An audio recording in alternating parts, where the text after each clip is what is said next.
skipped main content features 4 hours ago by Briony Edwards. In terms of rags to riches tales, Bruno's story is pretty textbook. Having been left battered and bruised by a series of unfruitful record deals with his two former bands, post-grunge Poster Boys hometown hero and alt-rock group Under the Influence of Giants, by the time 2007 rolled around, Bruno found himself at rock bottom, broke, blacklisted and searching for solace at the bottom of a bottle.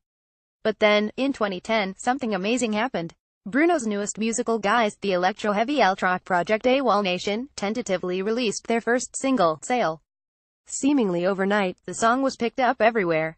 Radio stations who had previously told him he was finished were pushing it to the top of their playlists, TV shows and high-profile commercials were clamoring for usage rights.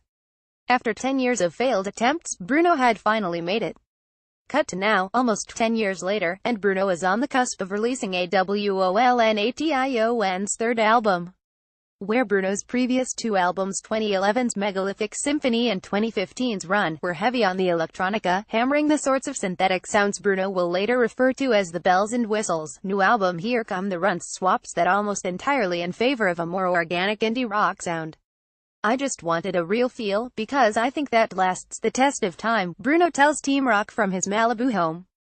As I grow older, there's only so much music you can listen to.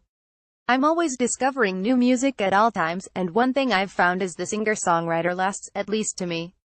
Trends come and go, whether it's electronics or synthesizers, certain kind of beats, certain kind of drum sounds, but it always goes back to the lyrics and some sort of chord progression, be it a guitar or a piano.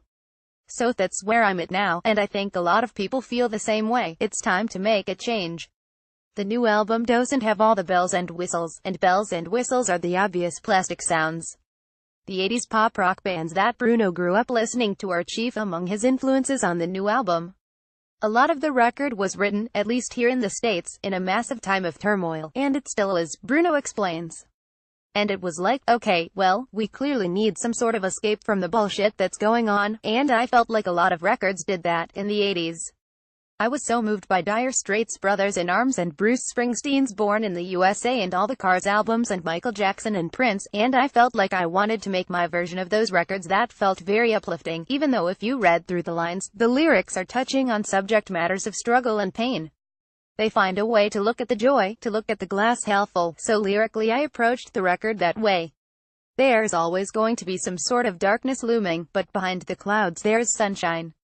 It's about trying to get through those clouds, and I hope the record makes people feel that way. While the album shifts its focus and sound, to call it a conventional indie album, or a simple homage to the albums of Bruno's youth, would be a massive misrepresentation. The opening title track is a breathless amalgamation of 70s punk beats, grungy guitars, and furious heavy metal riffing. You can't go a whole career and not have an Iron Maiden gallop in one of your songs, all polished up with a modern pop sheen, and while the bells and whistles might not be in the spotlight, they're still very much there. It's a little different, of course, admits Bruno. But even the electronic aspects of the album, if there is a synth here or there, have got more of an analog feel than some dubstep kind of trap thing. Second albums are notoriously difficult to make, something Bruno acknowledges blighted the creative process with Run, even if those struggles weren't reflected in its commercial success. So how did the third record fare in comparison? It felt really liberating, and there was a lot less pressure, says Bruno. After surviving the second record and having success with that, it helps you to feel encouraged to continue to make music.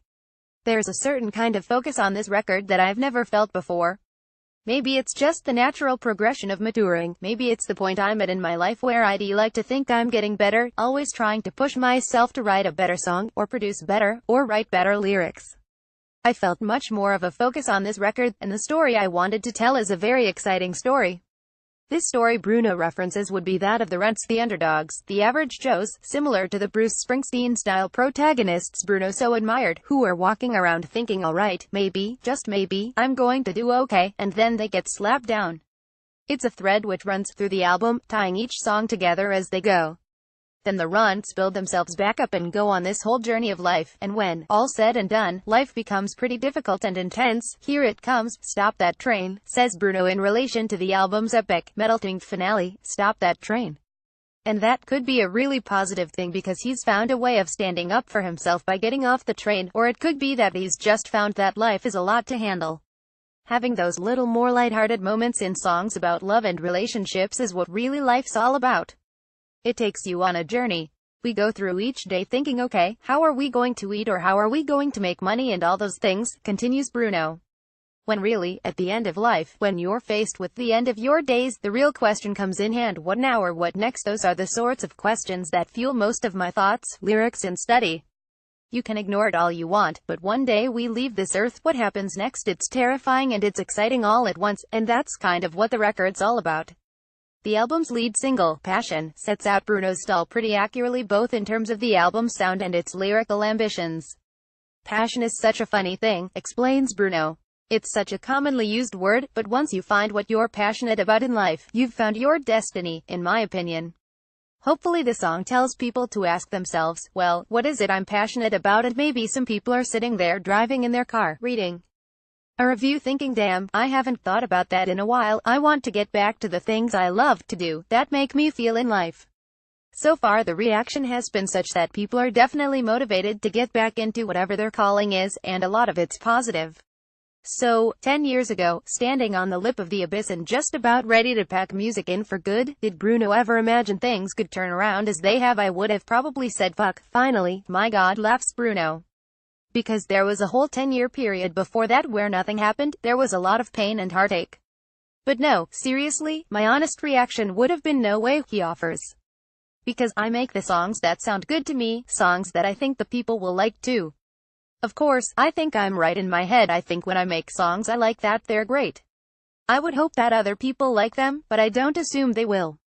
But of course, he concludes with a twinkle, I think this new record is the best rock album in years, otherwise I wouldn't have made it.